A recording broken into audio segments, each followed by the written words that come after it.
aprendiendo de restauración, pero también de la palabra y con la palabra. Ministerio Restaura, tu matrimonio para Dios. Familia, quiero compartirte algo muy poderoso en el día de hoy. ¿Recuerdas que Salomón tuvo la tarea de construir el templo? Bueno, él entendió que el templo no era para encerrar a Dios, sino para abrirle una puerta a todo el que necesite perdón. El acusado, el derrotado, el que tiene hambre, el extranjero, el soldado y hasta el exiliado. Porque Dios no está limitado al edificio, pero promete escuchar a todo aquel que mire hacia allí con un corazón sincero. Dios les continúe bendiciendo, familia Restaura. Hoy lunes 17 de agosto continuamos con nuestra lectura habitual en el primer libro de Reyes, capítulo 8, versículos del 31 al 66. Y esta es la segunda parte de la oración de dedicación del templo que hace Salomón. Ya no es solo dedicar un edificio, es dejar establecido cómo va a funcionar Dios con su pueblo de ahora en adelante. Y te lo explico por partes. Primero, el contexto. En los versículos del 31 al 53 es Salomón orando todavía. El templo ya está terminado, el arca ya entró. Salomón está de rodillas con las manos levantadas y lo que hace es presentarle a Dios 7 situaciones futuras. Segunda parte. Las 7 peticiones que hace Salomón están desde los versículos del 31 al 53. Y es como decir, Señor, cuando pase esto, escucha desde aquí. Primera petición la encontramos en los versículos 31 y 32. Cuando haya una injusticia entre dos personas. Si alguien es acusado y jura su inocencia en el templo, que tú seas el juez, que condenes al culpable y declares justo al inocente. Porque el templo será el lugar de justicia. Segunda petición, ya la encontramos en el versículo 33 y 34. Cuando Israel pierde una guerra por haber pecado. Si son derrotados porque te dieron la espalda, pero luego se arrepienten y oran en este lugar, perdónalos y tráelos de vuelta a su tierra. Tercera petición, de los versículos 35 al 36. Sí. Cuando haya sequía. Si cierras los cielos y no llueve por su pecado y oran aquí, enséñales el buen camino y manda la lluvia. Esto era vital. Israel dependía totalmente de la lluvia. Cuarta petición, la encontramos en los versículos del 37 al 40. Cuando haya hambre, plagas o desastres, pestes, langostas, enfermedad, enemigos sitiando la ciudad, cualquier calamidad, dice Salomón, tú conoces el corazón de cada persona, que cada uno que ore, tú lo escuches y le respondas para que aprendan a temerte. Quinta petición, de los versículos 41 al 43. Cuando el extranjero ore. Esta parte de la oración es muy hermosa y profética. Si un extranjero que no es de Israel viene atraído por tu fama y ora hacia el templo, escúchalo también. ¿Para qué? Para que todos los pueblos de la tierra conozcan tu nombre. Salomón ya entendía que el Dios de Israel no era solo para Israel. Sexta petición la encontramos del 44 al 45. Cuando vayan a la guerra. Si salen a pelear una guerra justa que tú mandaste y oran hacia la ciudad y hacia el templo, escucha y hazles justicia. Séptima petición está del 46 al 53. Cuando sean llevados cautivos. Es la más larga y triste. Salomón dice, si pecan, porque no hay hombre que no peque, y tú los entregas al enemigo y se los llevan lejos.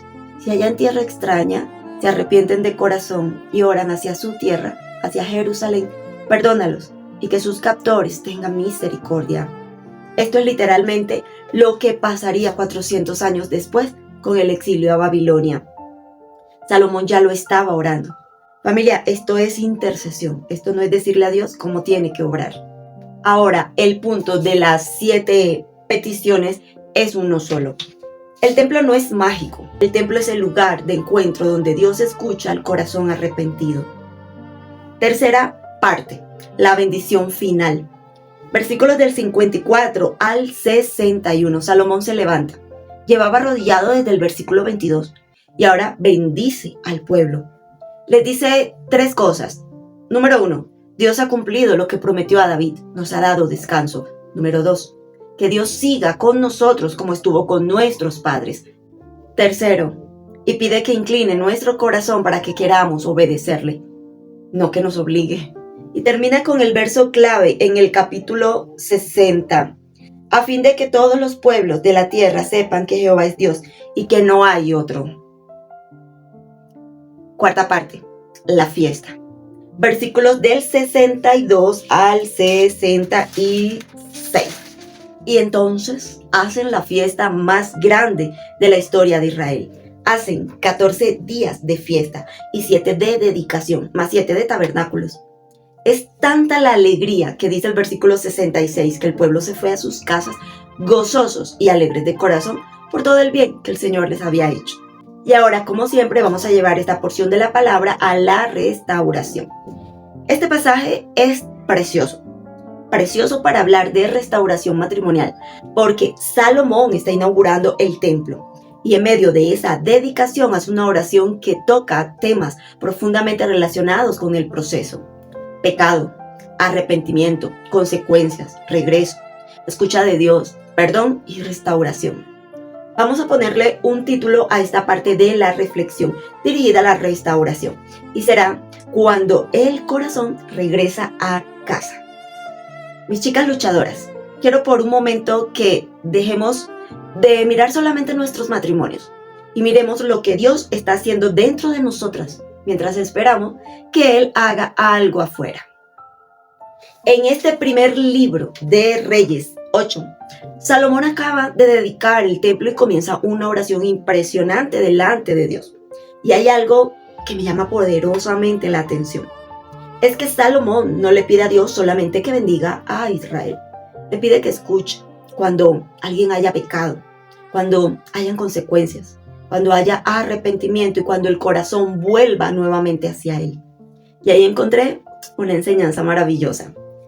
Primero, Dios no ignora el pecado. En el versículo 31, Salomón habla de situaciones donde alguien ha hecho mal contra su prójimo. Y esto es impresionante porque en restauración matrimonial a veces queremos hablar solamente de Señor, restaura mi matrimonio. Pero Dios también quiere tratar con aquello que rompió el matrimonio. Porque es que restaurar no significa simplemente volver a juntar dos personas. Restaurar significa tratar aquello que provocó la ruptura. Si hubo orgullo, Dios tratará el orgullo. Si hubo mentiras, si hubo adulterio, si hubo abandono, si hubo heridas, Dios tratará las heridas. Si hubo errores de ambos, Dios también tratará el corazón de ambos. Porque Dios no está interesado solamente en reconstruir una casa. Quiere reconstruir a las personas que habitan en esa casa. Número 2. Hay una parte de la restauración que no puedes hacer tú. Esto es fundamental, chicas. En toda oración de Salomón hay algo que se repite. ¿Cuándo? Cuando alguien peque, cuando haya derrota, cuando haya sequía, cuando el pueblo se aleje, cuando vuelva a su corazón, cuando oren, cuando reconozcan su pecado. Y esto me enseña algo. Dios trabaja con procesos. Número 3. Cuando vuelvan su corazón. Esta parte me encanta. Salomón dice que si el pueblo se vuelve a Dios con todo su corazón, ¿ves la palabra? Corazón. Porque Dios no está buscando solamente comportamientos modificados. Dios está buscando corazones transformados. Y esto aplica muchísimo al cónyuge que se fue. Porque puede volver a la casa y todavía no haber vuelto verdaderamente su corazón a Dios. Puede dormir nuevamente en la misma cama y todavía tener muchas cosas que Dios necesita trabajar en él. Por eso, mis chicas hermosas, maravillosas y escogidas, no confundan regreso con restauración. El regreso puede ser un momento. La restauración es un proceso. El regreso puede traer emoción. La restauración requiere transformación. Cuarto, Dios escucha al que vuelve. Una de las cosas más hermosas de esta oración es que Salomón reconoce que cuando el pueblo se aparta y después vuelve a Dios, Dios escucha. Eso significa que el fracaso no tiene la última palabra cuando existe un verdadero arrepentimiento. Y aquí quiero hablarle especialmente a aquellas mujeres cuyo esposo ha cometido adulterio. Quizás tú miras lo que hizo y piensas, ¿cómo podría volver a confiar? ¿Cómo podría volver a amarlo? ¿Cómo podría nuestra historia tener futuro después de esto que Él hizo? Y quiero decirte, no tienes que resolver hoy cómo será todo en el mañana. Hoy solamente necesitas caminar con Dios. Quinto, la restauración también te cambia a ti.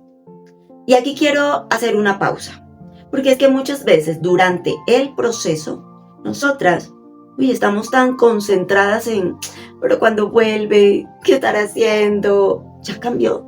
¿Será que todavía me ama? ¿Será que Dios lo traerá?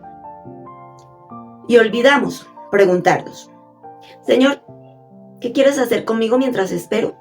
Porque quizás Dios no solamente está preparando el regreso de alguien, quizás Dios está preparando la mujer que serás cuando ese regreso ocurra. Porque entonces la espera deja de ser tiempo perdido, la espera se convierte en escuela, la espera se convierte en transformación, la espera se convierte en preparación. Número 6. Dios no quiere solamente que vuelvan a la casa de Él. Y esto es algo que quiero que recuerden.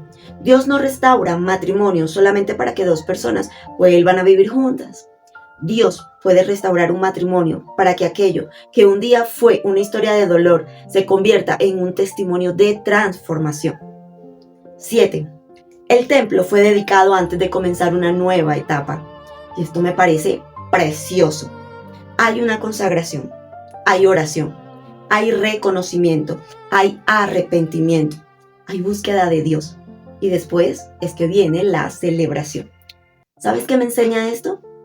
Antes de pedirle a Dios que llene la casa nuevamente, tenemos que permitirle que Él sea el centro de esa casa. Porque un matrimonio restaurado sin Dios en el centro puede volver a quebrarse. Mis chicas, quiero que hoy se queden con esto. Quizás estás esperando que tu esposo regrese. Quizás ya regresó. Y ahora estás enfrentando tus propios temores.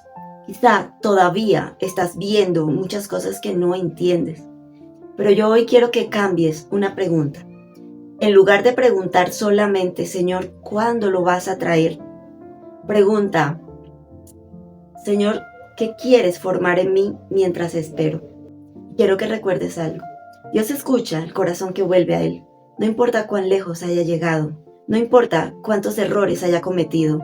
No importa cuánto daño haya causado. Y quiero terminar diciéndote algo. Salomón está orando por personas que se han alejado, que han pecado, que han sufrido consecuencias y que necesitan volver. Como vemos, Dios sigue siendo Dios. Él sigue escuchando, Él sigue viendo, Él sigue trabajando. Así que si hoy estás cansada, si hoy estás decepcionada, si hoy sientes que no ves ningún movimiento, no abandones el proceso de Dios por no poder ver lo que Él está haciendo. Así que levanta tu cabeza, mujer, no estás esperando simplemente que alguien vuelva, estás aprendiendo a volver tú cada día al corazón de Dios. Y desde ese lugar, desde ese altar, desde ese corazón rendido, Dios puede comenzar a escribir una historia diferente. Que Dios les bendiga.